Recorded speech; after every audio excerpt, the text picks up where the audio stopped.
a very beautiful morning and welcome to Sports Recap on Hills TV. Monday it is, and of course it is the 4th day in the month of July 2022. A whole lot going on in the world of sport. Once again, welcome. Thanks for joining us. I'm Richard Badung. Good morning, Richard. Good morning, to be here. And of course, a lot happened, and definitely that is why we are here to give every bit of it. I am Daniel Obasi. All right, let's begin with the WAFCON, that is the Women Africa Cup of Nations.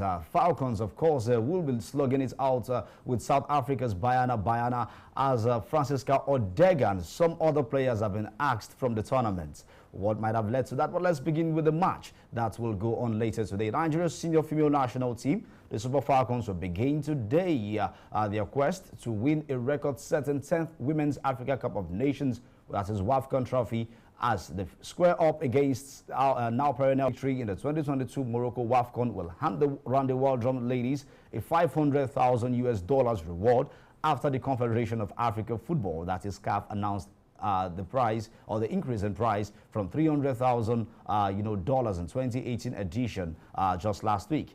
Nigeria and South Africa have another day in the sun as Super Falcons and Banyana go to war for 3 points in the opening game of Group C of the 12th WAFCON, which begin in Morocco on Saturday. 9-time champions against Banyana, who have more silverwares than any other country in the tournament. I think it's a whole lot, and most especially for the fact that this South African ladies are not going for anything other than just wanting to get the 3 points. Remember, they've been motivated by their FA and their Football Federation to actually get something over the Super Falcons, and yet again they've been winning. They've been getting second position, they've been getting third position. I think this time around they want to go. Let's talk about this. The Banyana squad ran away spectacular 4-2 winners, in the final match of the international team in Lagos, and now they are looking for another moment, another time to record it. Do you see such happening, despite we going out without the likes of Chiamaka Nnadozie and, of course, Francisca Ordega, who has been axed from the competition? I think what happened in Lagos at the Mobolaji Stadium, where we saw the Decima, and of course the Bafana wants to at least get the first title in women's football. All right, let's see how that goes. Nigeria will also be without Israel-based Tochukwu Oluehi, who could actually be between sticks after missing out Nnadozie. Tochukwu will be the woman between sticks for the Super Eagles later tonight. Just to let you know that games began on Saturday. Morocco Atlas Lioness piped Burkina Faso 1-0 in Group A, while Senegal defeated Uganda 2-0 in the second match of the group, while Cameroon and Zambia class recorded barren draw, while Tunisia took charge of Group B with a 4-1 thrashing of Togo. Well, just a quick reminder to you that all the 4 semi-finalists will represent Africa ball, where we see Francisca Ordega being disqualified from participating in the ongoing Women's Africa Cup of Nations taking place. And Ordega, who is just 20 years, has participated in 4 of the last tournaments, and she won all of them, but now she'll be out. What is this, or what effect is this going to have on Nigeria? It's going to have, to an extent, some level of effect, knowing fully well that she has been one key figure in the Super Falcons. But like I said, it's a lot. She's not the only one. Other 9 players, making them tell that CAF has actually suspended from this competition because of the fact that of high testosterone in their system. That is why they would not be participating in this the competition this year. Now, the remarkable one is the fact that Zambia's captain Bambrada Banda, of course, would not be in this game as well. So it's a lot for me, and this high testosterone issue. We know what happened with Semenya in athletics, and a lot of them. So I do not know where to come up. I do not know where to come up with this issue of high testosterone, but I feel there should be a way around this, not to deny these amazing athletes, these amazing footballers, the chance to always represent their various countries. All right, not just Francisca Ordega was involved in this, but Morocco's Nala Elodie Nakach was there. Botswana duo of Nondi Malasela and Lesego Radiakanyo. Zambia striker Babara Banda, Charles Milogo of Burkina Faso, Safira Ginard of Burundi, and Claudio Dabda of Cameroon were all affected. Others who were affected also include Senegal's Safetou Sagda and Afi Weduku of Togo.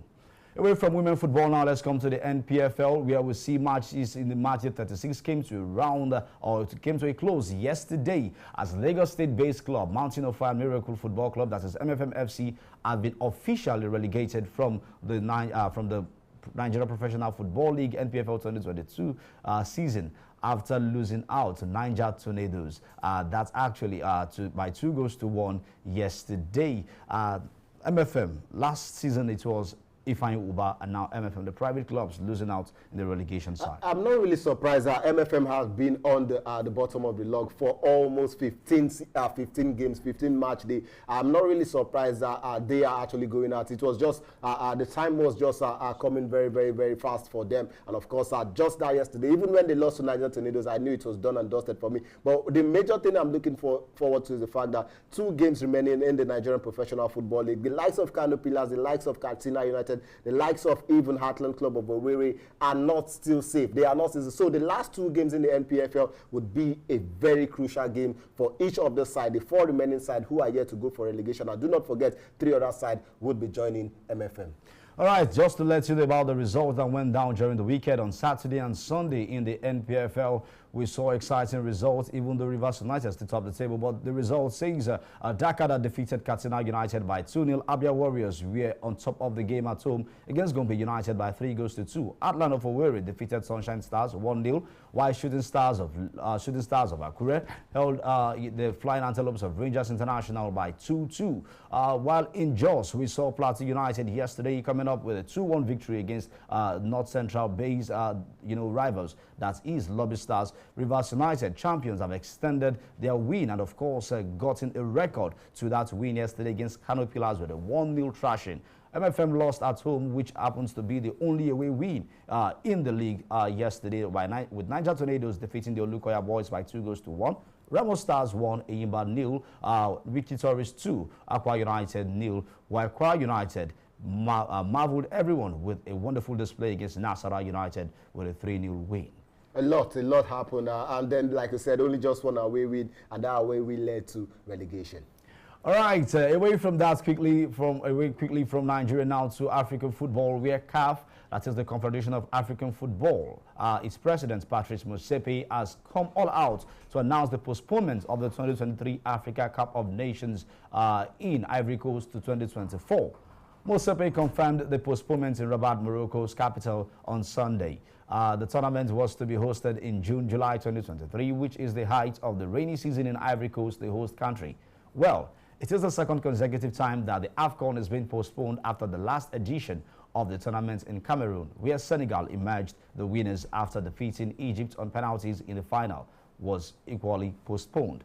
The tournament was originally scheduled for April 4 to 25, 2020, before CAF announced on March 17, 2020, that the tournament had been postponed to a later date due to the COVID-19 pandemic, and now we're suffering another change in date after having that in the 33rd edition. A lot. I wouldn't blame the one that happened in the postponement because of COVID-19.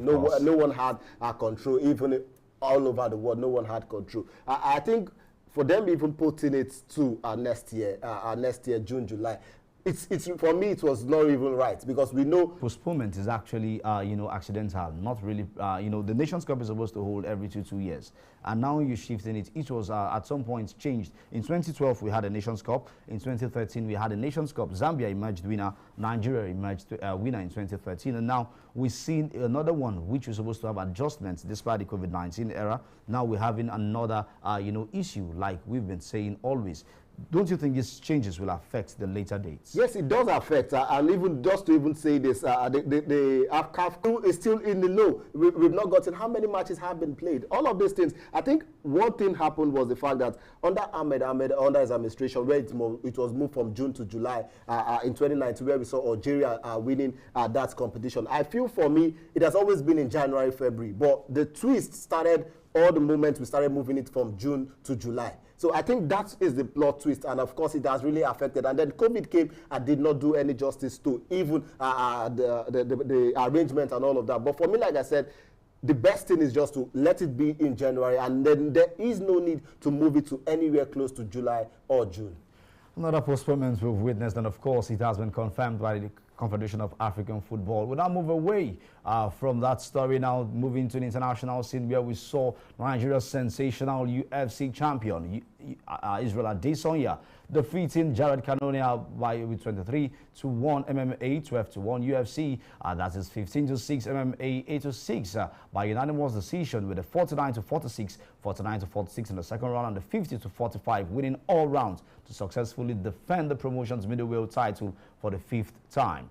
Adesanya is back and still doing it. Despite the whole boos from the fans, he still went ahead and got his mental health at at the right part and got the victory. I think he has made a mark in the UFC, has made a mark in the middleweight category, and I think he's going towards becoming the will I say the Mayweather of the UFC currently. He has won 12 of his last games. The one he lost was away from his usual category, so I think we can still give him that excuse. But so far so good in his own category. He has shown class, he has shown quality, and of course no one has been able to match this young man at the moment. All right, we wait to see something better when we go to the higher category. Yes, as for the boos, Adesanya said he wasn't faced by them. He pointed out many all-time great combat sports that actually goes with the boos. But to him, he said that everything still worked out for him as planned. We'll now move away from this particular story now to tennis, where we see Novak Djokovic doing something great as defending champion continued his pursuit for a 7th Wimbledon title as he reached the quarterfinals with a 4-set win over Dutch wildcard Tim van Rijthoven. Bidding for a 4th successive triumph at the All England Club, the top seed won 6-2, 4-6, 6-1, 6-2 on center court. Congratulations to him defeating Rijthoven, who is ranked 104th. He delighted the crowd as he took the 2nd set.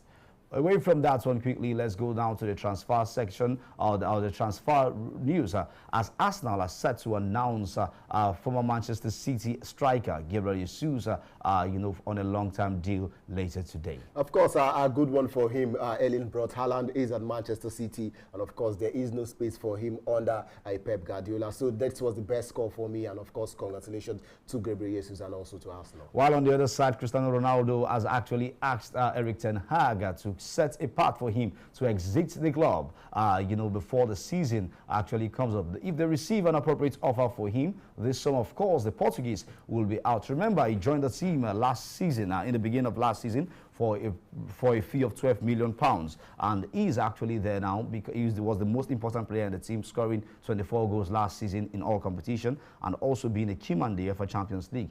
Ronaldo out of Manchester United, where do you think will be the next destination for the 37-year-old? Ronaldo out of Manchester United, I am not surprised. He won't play Europa League competition from the group stages. I am very, very sure about that. The next place I think he might just be headed to is Real Madrid. All right, already he's a legend in Real Madrid, but will that be the case as United finished 6th in the Premier League, so missed out on Champions League qualification? That means Ronaldo, who has a year left on his United contract, plus an additional or optional 1 year, faces playing in Europa League for the first time if he stays in Manchester United. All right, this is the much we can bring to you today on this edition of Sports Recap. Of course, let's go all out and support the Super Falcons as they go out to play against the Bayana. Some people have said, despite the miss out of Inadozie Chiamaka, who was suspended due to many yellow cards recorded in past competitions and, of course, the qualification series, Nigeria will also miss Francisca Odega. And of course, the team is still a balanced team according to pundits with the arrays of stars in that team. Out of 5, and of course, they've qualified for the next round of the 2023 FIBA World Cup qualifiers. The Tigers have done us proud, beating USA during the weekend 91-72. That's a great point.